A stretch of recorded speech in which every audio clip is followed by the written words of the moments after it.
ناداب چاہتا تھا کہ اس کی شادی اس کی کزن رفقہ سے ہو جائے، شمعون کو قتل کرنا اور اس شہر کے لوگوں پر دعویداری بھی کر دینا۔ ہم تو قاتل کا نام جاننا چاہتے ہیں اور تو ہمیں کہتا ہے کہ گائے ذبح کر۔ کچھ عرصہ گزرا، اب یہی سچویشن ہے، یہ لوگ بنی اسرائیل قاتل کا نام معلوم کرنے کے لیے گائے کی تلاش میں ہیں۔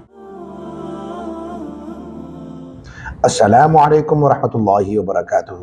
عزیز طلباء، ہمارے آج کے سبق میں قوم بنی اسرائیل کا ایک ایسا واقعہ ہے جس میں ایک گائے سے استفادہ کیا گیا جب ان میں ایک قاتل کو معلوم کرنے کے لیے وقت کے نبی موسیٰ علیہ السلام سے رابطہ کیا گیا۔ آئیے دیکھتے ہیں رب ذوالجلال نے اس واقعے کو کس طرح قرآن پاک میں ذکر کیا ہے۔ قوم بنی اسرائیل میں ایک شخص تھا جس کا نام تھا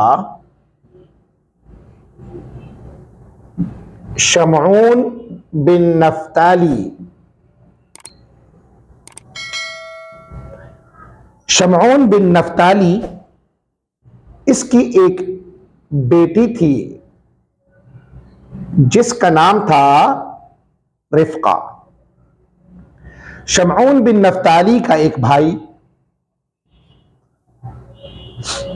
صوغر بن نفتالی تھا۔ صوغر بن نفتالی کا ایک بیٹا ناداب تھا۔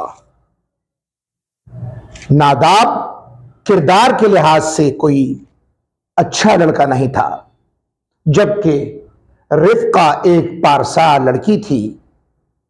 شمعون بن نفتالی بذات خود بھی ایک نیک شخص تھا۔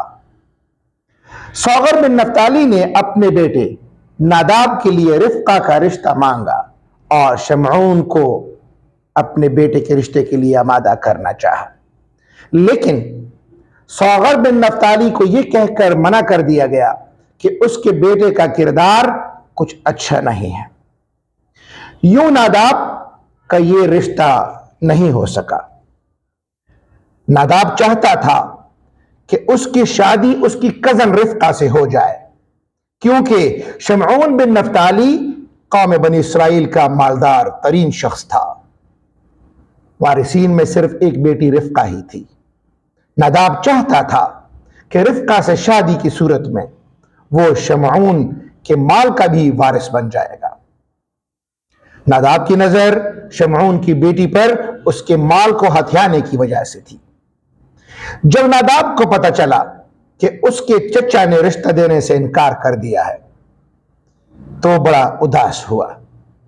شیطان نے موقع سے فائدہ اٹھاتے ہوئے انسانی روپ میں آ کر ناداب کو اکسایا کہ وہ اپنی بے عزتی کا بدلہ لے۔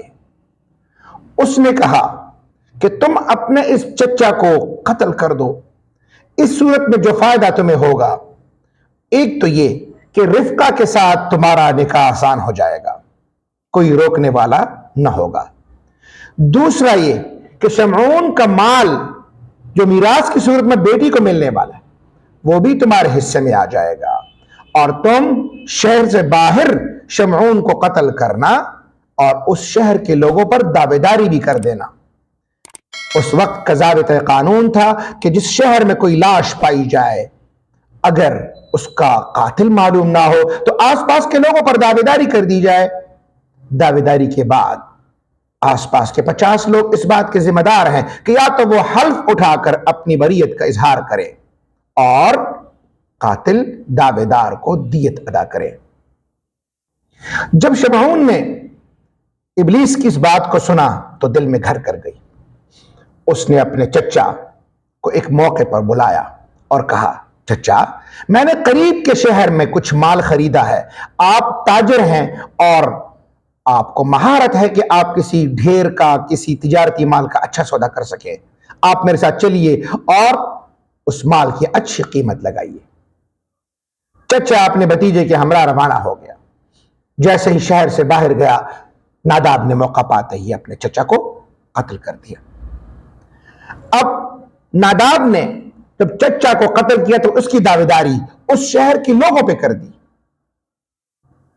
شہر کے لوگوں نے بجائے حلف اٹھانے کے وقت کے نبی موسیٰ علیہ السلام سے رابطہ کیا تاکہ وہ اس قاتل کے بارے میں بتائیں جس کا کسی کو علم نہیں ہے۔ موسیٰ علیہ السلام کے پاس جب یہ لوگ آئے تو موسیٰ علیہ السلام نے ان سے کہا کہ میں اس سلسلے میں اپنے رب سے دعا مانگوں گا۔ موسیٰ علیہ السلام نے اپنے رب سے دعا کی، اللہ نے وحی بھیجی کہ اس قوم سے کہیں کہ وہ ایک گائے ذبح کریں۔ موسیٰ علیہ السلام نے جب قوم سے کہا تو وہ کہنے لگی، موسیٰ تو ہمارے ساتھ مذاق کرتا ہے، ہم تو قاتل کا نام جاننا چاہتے ہیں اور تو ہمیں کہتا ہے کہ گائے ذبح کر۔ موسیٰ علیہ السلام نے کہا، میں جاہلوں میں سے نہیں اور نہ ہی کوئی ایسی بات کرتا ہوں جو جاہلوں والی ہوتی ہے، میں اس سے پناہ مانگتا ہوں اللہ کی، بلکہ میں تم تک وہی حکم پہنچاتا ہوں جو مجھے اللہ نے بتلایا۔ قوم اس بات پہ راضی ہوئی تو موسیٰ علیہ السلام سے کہنے لگی کہ ہم کس طرح کی گائے ذبح کریں؟ وہ گائے کس عمر کی ہوگی؟ وہ بوڑھی ہوگی کہ وہ جوان ہوگی؟ دراصل بنی اسرائیل کو ہر بات میں شکوک و شبہات پیدا کرنے کا ایک مرض تھا، وہ ہر بات میں شکوک و شبہات ڈالتے تھے اور نبی کی بات کو کبھی بلا چون و چرا انہوں نے تسلیم نہیں کیا۔ چنانچہ اللہ نے ان کے لیے یہ مسئلہ بھی اتنا ہی گھمبیر کر دیا۔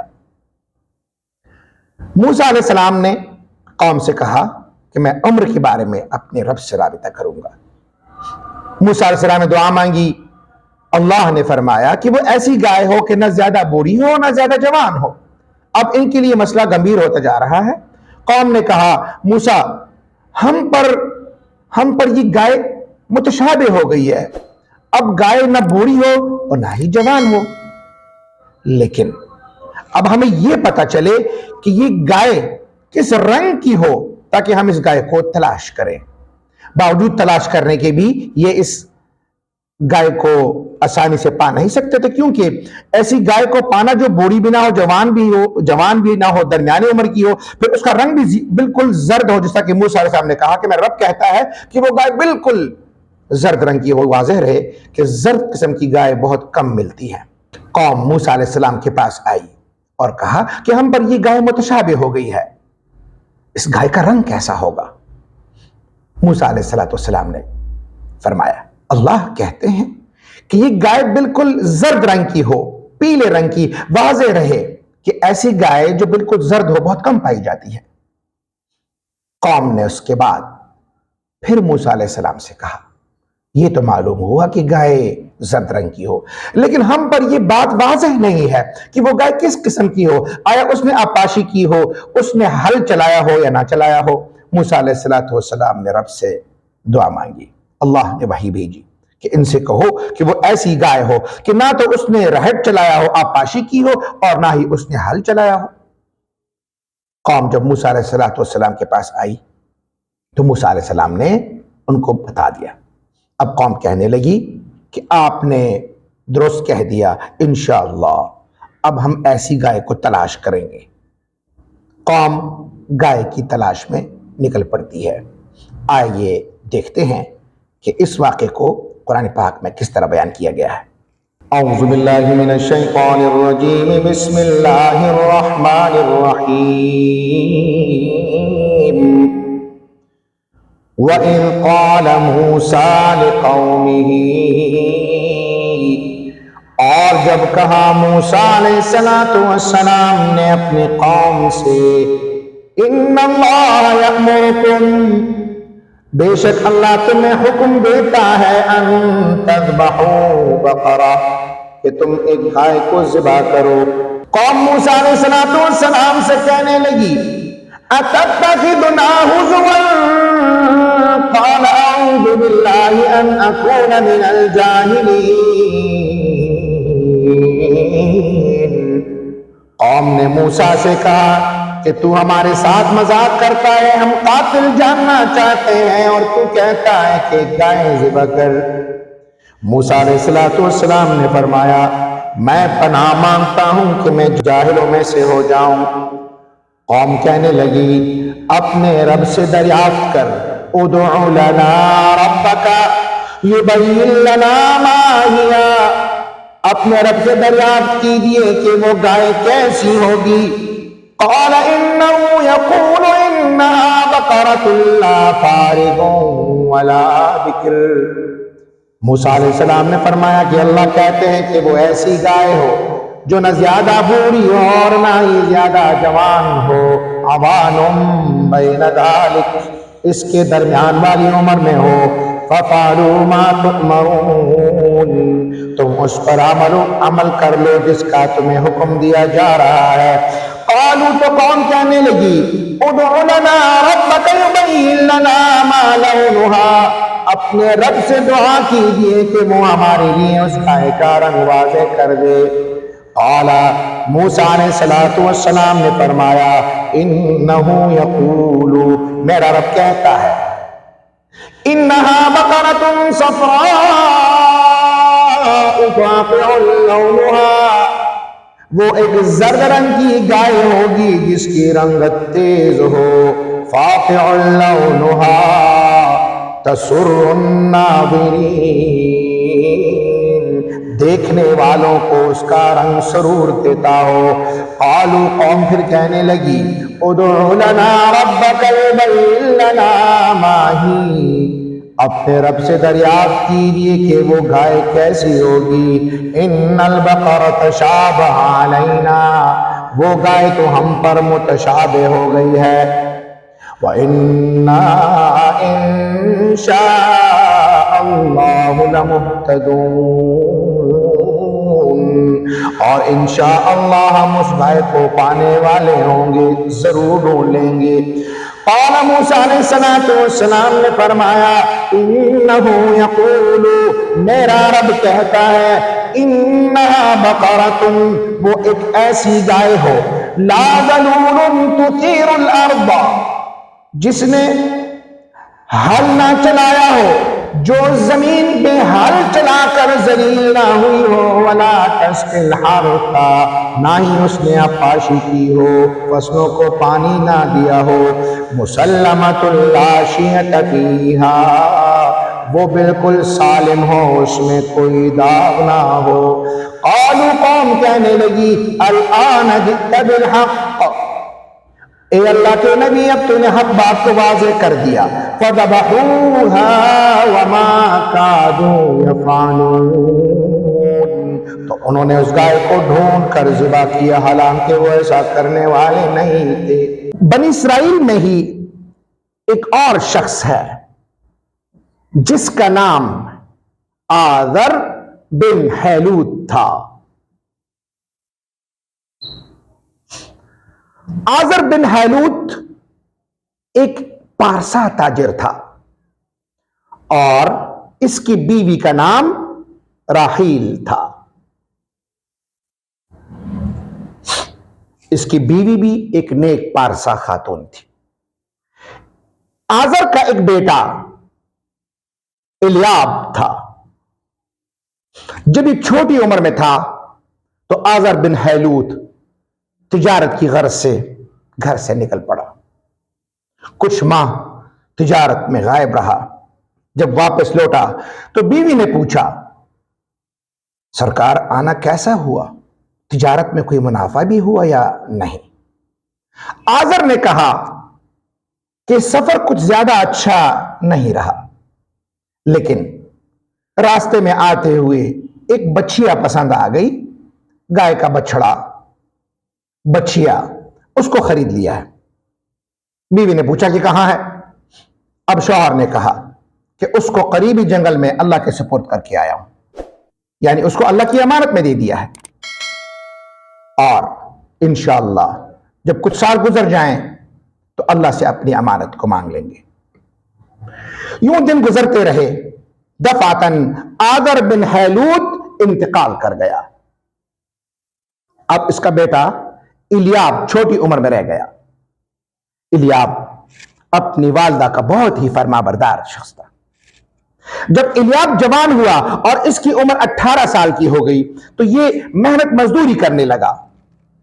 یہ اپنی مزدوری کو 3 حصوں میں بانٹتا، ایک خود پہ خرچ کرتا، ایک ماں کو دیتا اور ایک اللہ کی راہ میں خرچ کرتا تھا۔ جب الیاب 18 سال کی عمر کو پہنچا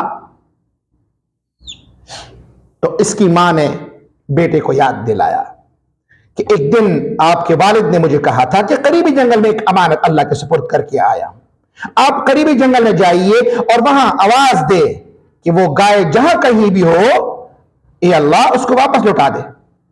اب الیاب جب قریبی جنگل میں گیا تو آوازیں لگاتا رہا گائے کو، مگر گائے کہیں نظر نہیں آئی۔ واپس آ کر ماں سے کہا کہ گائے تو نہیں ملی۔ ماں نے کہا اس طرح آپ آواز دو کہ اے اللہ، جس گائے کو میرے والد نے آپ کی امانت میں سپرد کیا تھا اس امانت کو لینے کے لیے آیا۔ الیاب گیا اور ایسی صدا بلند کی، دیکھا کہ ایک جانب سے زرد رنگ کی گائے دوڑتی ہوئی آئی اور اس نے اپنا ماتھا الیاب کے سامنے ٹیک دیا۔ الیاب اس گائے کو کان سے پکڑ کر گھر آ گیا۔ راحیل نے جب گائے کو دیکھا تو بہت خوش ہوئی، کیونکہ وہ بہت ہی خوبصورت گائے تھی۔ اس نے اگلے دن بیٹے سے کہا کہ اس کو مارکیٹ لے جائے، بازار میں جا کر فروخت کرے اور اس کی قیمت 3 درہم لگائے، لیکن جو شخص تم سے یہ 3 درہم میں خریدنے آئے گا اس سے یہ ضرور کہنا کہ میں اس کو بیچنے سے پہلے اپنی والدہ سے ایک مشورہ ضرور کروں گا۔ بازار جاتا ہے، ایک شخص آیا اور اس نے 3 درہم میں اسے مانگا اور کہا کہ میں تمہیں 3 کے بجائے 6 درہم دیتا ہوں، لیکن تم اپنی والدہ سے اس بارے میں مشورہ مت لو اور یہ گائے میرے سپرد کر دو۔ الیاب نے کہا میں والدہ کے حکم کے بغیر کوئی کام نہیں کرتا۔ گھر آ کر ماں سے کہا، ماں نے جب واقعہ سنا تو کہا بیٹا اگلے دن آپ اس کو 6 درہم بولنا اگر وہ شخص آیا، لیکن شرط وہی رکھنا کہ بیچنے سے پہلے ماں سے ضرور پوچھوں گا۔ الیاب گائے کو لے کر بازار جاتا ہے، وہی شخص آتا ہے اور کہتا ہے جناب یہ گائے مجھ پر فروخت کر دیں، کیا قیمت رکھی ہے آپ نے اس کی آج؟ وہ کہنے لگے کہ 6 درہم۔ اس نے کہا کہ میں آپ کو 12 درہم دیتا ہوں بشرط کہ یہ گائے آپ مجھے آج ابھی اسی وقت حوالے کر دیں۔ لیکن الیاب نے کہا میری ماں نے کہا تھا کہ گائے بیچنے سے پہلے مجھ سے اجازت ضرور لینی ہے، میں ماں کا بڑا تابعدار ہوں، ان کی نافرمانی نہیں کر سکتا۔ الیاب گھر واپس آیا، ماں کو سارا واقعہ سنایا۔ ماں نے کہا کہ اگلے دن پھر اگر یہ شخص آئے تو 12 درہم بتانا، لیکن یہی کہنا کہ تم مجھے بتاؤ اس گائے کی صحیح قیمت کیا ہو سکتی ہے۔ الیاب بازار گیا، وہی شخص آتا ہے، 12 درہم میں گائے مانگتا ہے، لیکن جب الیاب نے کہا کہ میری والدہ نے کہا ہے کہ اس کی صحیح قیمت آپ بتا دیجئے، تو اس شخص نے کہا میں فرشتہ ہوں اور تمہاری آزمائش کرنے آیا تھا کہ تم اپنی ماں کے کتنے تابعدار ہو۔ یاد رکھو اس گائے کی قیمت، صحیح قیمت بنی اسرائیل ادا کریں گے جب وہ تمہارے پاس اس کو تلاش کرتے ہوئے آئیں گے، اس گائے کو تم ضائع مت کرنا۔ الیاب گائے کو لے کر گھر آ گیا۔ کچھ عرصہ گزرا، اب یہی سچویشن ہے، یہ لوگ بنی اسرائیل قاتل کا نام معلوم کرنے کے لیے گائے کی تلاش میں ہیں۔ ان لوگوں نے گائے کو پا لیا تو الیاب سے کہا اس گائے کی کیا قیمت لگاؤ گے جوان؟ الیاب نے کہا کہ تم مالدار ترین لوگ ہو، تمہارے پاس کیا کمی ہے، اس گائے کی کھال میں سونا بھر دو اور گائے لے جاؤ۔ چنانچہ گائے کو تولا گیا اور سونا برابر قیمت ادا کر کے گائے کو وصول کیا گیا۔ پھر ان لوگوں نے اس گائے کو ذبح کیا ہے اور اس کے کسی حصے دم یا کسی اور حصے سے اس مقتول کو ٹچ کیا ہے، مس کیا ہے یا مارا ہے۔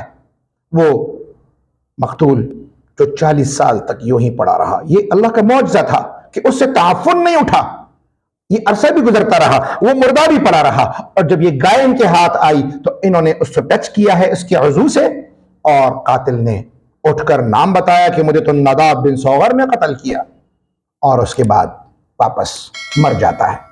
لوگوں نے نداب بن سوغر کو پکڑا اور اسے پھانسی دی۔ ان آیات کا تذکرہ رب ذوالجلال نے کچھ یوں فرمایا ہے، ملاحظہ کیجیے۔ اعوذ باللہ من الشیطان الرجیم، بسم اللہ الرحمن الرحیم۔ وَإِذْ قَتَلْتُمْ نَفْسًا، اور جب تم نے قتل کر دیا ایک شخص کو، فَادَّارَأْتُمْ فِيهَا، تو تم قاتل کا نام معلوم کرنے کے لیے ایک دوسرے کو الزام دیتے تھے۔ وَاللَّهُ مُخْرِجٌ مَا كُنْتُمْ تَكْتُمُونَ، اللہ تعالیٰ ظاہر کرنے والا ہے اسے جسے تم لوگ چھپاتے تھے۔ فَقُلْنَا، تو ہم نے کہا، اضربوہ ببعضها، اس گائے کے بعض حصے سے مقتول کو مارو۔ کذالک یحیی اللہ الموتیٰ، اس طرح اللہ مردوں کو زندہ کرتا ہے۔ انہوں نے جب گائے کا حصہ کاٹ کے مقتول کو ٹچ کیا، مقتول فوراً اٹھ بیٹھا، اس نے اپنے قاتل کا نام بتایا، واللہ کذالک یحیی اللہ الموتى، اللہ فرماتے ہیں کہ وہ مردوں کو اسی طرح زندہ کرتا ہے، ویریکم آیاتہ، اور تمہیں اپنی نشانیاں دکھلاتا ہے، لعلکم تعقلون، تاکہ تم عقل والے ہو جاؤ، تاکہ تم اس کو سمجھو۔ آج کے اس واقعے میں بنی اسرائیل کہ اس چون و چرا کا تذکرہ اور اس گائے کا تذکرہ شامل تھا، جو کہ اللہ رب العزت نے اس الیاب کے ہاتھوں ان کو مرحمت فرمائی، اور مفسرین کہتے ہیں، مورخین کہتے ہیں کہ بعد میں اسی الیاب، اس کا نکاح اسی رفقہ کے ساتھ ہو گیا تھا۔ اقول قولی واستغفر اللہ لی ولکم ولسائر المسلمین۔